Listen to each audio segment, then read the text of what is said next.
Hoje iremos aprender sobre modularização. Até o momento, todos os nossos sistemas, ou seja, os exemplos que eu mostrei, foram construídos possuindo somente um único programa. No entanto, nem sempre é o que acontece no mundo real. E essa questão de conter apenas um programa faz com que nós tenhamos programas cada vez maiores e com constante repetição de trechos de código. Mas como é possível a gente atacar esses dois problemas? Como é que a gente consegue solucionar essa questão de programas grandes, programas maiores e com constante repetição de trechos de código? Deve existir algumas características, algumas funcionalidades, alguns padrões de projeto que pode auxiliar na resolução desses empecilhos.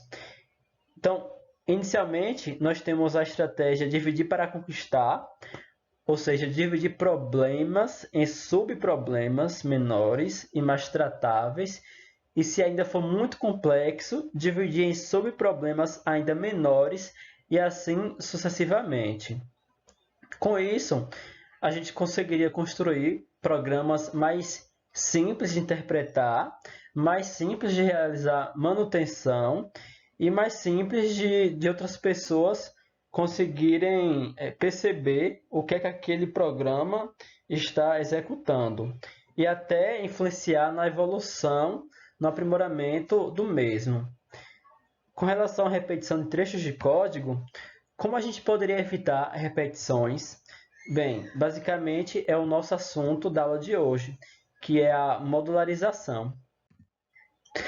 Em Python, assim como em outras linguagens, é possível criar módulos de código que desempenham alguma tarefa específica. Então, esses módulos eles são chamados de funções e procedimentos. Funções ou procedimentos. A gente vai ver qual seria a diferença entre eles. Então, observando que alguns trechos de códigos estão se repetindo constantemente, a gente poderia criar um módulo para aquele trecho de código. Aí, quando a gente quisesse utilizar aquela parte do código, bastaria a gente fazer uma chamada àquela função ou procedimento. Com isso, a gente criaria códigos cada vez menores, códigos cada vez mais legíveis, mais limpos e evitaria problemas de manutenção. Bem, quando a gente fala de modularização, estamos falando de funções, onde funções, na verdade, são procedimentos que retornam valores, já os procedimentos não retornam valores e também são chamados de funções infrutíferas ou funções sem retorno. Então, funções são funções que retornam valores, ou seja, ele faz uma operação e depois retorna um valor ou valores. Já nos procedimentos, não. A gente faz uma chamada para o procedimento, mas ele não retorna nenhum valor. Ele executa alguma função, ele faz alguma atividade, algum objetivo lá no seu escopo, mas não retorna nada para quem ele chamou naquele instante. Mas na função é diferente. Na função a gente tem um retorno de um valor. Então, por exemplo, a gente poderia ter uma função para somar dois números e retornar o valor dessa soma. Então, a gente poderia enviar esses dois valores como parâmetro e nessa função iria ser realizado a soma e o retorno seria a soma. Já no procedimento, eu poderia ter o mesmo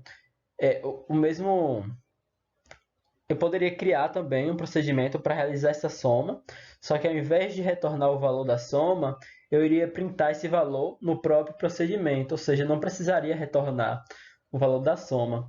Então vai depender muito do objetivo do programador e do problema em si. A partir do problema é que a gente vai tomar a decisão se eu devo utilizar função ou procedimento. Então é importante que vocês percebam essa diferença.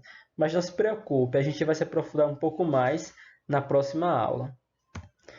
Então, um programa pode possuir várias funções ou procedimentos, mas todos os programas em Python devem possuir um código do programa principal que esteja fora de qualquer função. Afinal, é ele quem controla a execução das funções.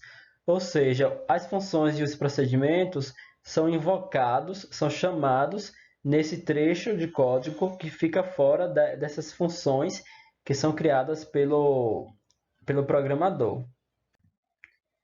Mas quais são as vantagens da modularização?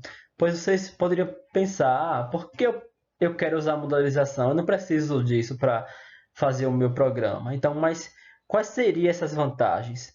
A primeira delas é evitar a repetição do mesmo trecho de código. Depois, reaproveitar código existente. Isso faz com que a gente consiga desenvolver cada vez mais rápido.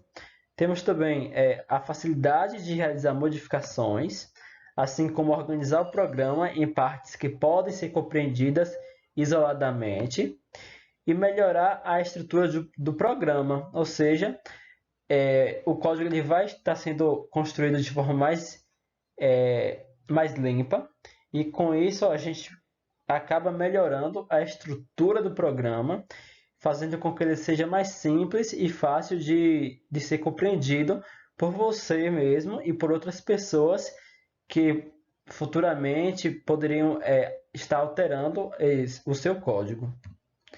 E por fim, temos essa questão da facilidade do entendimento do programa já mencionado. Bem, para a aula de hoje foi apenas isso, mas na próxima aula a gente vai se aprofundar um pouco mais nas funções e procedimentos propriamente ditos, ou seja, como é que a gente cria funções e procedimentos.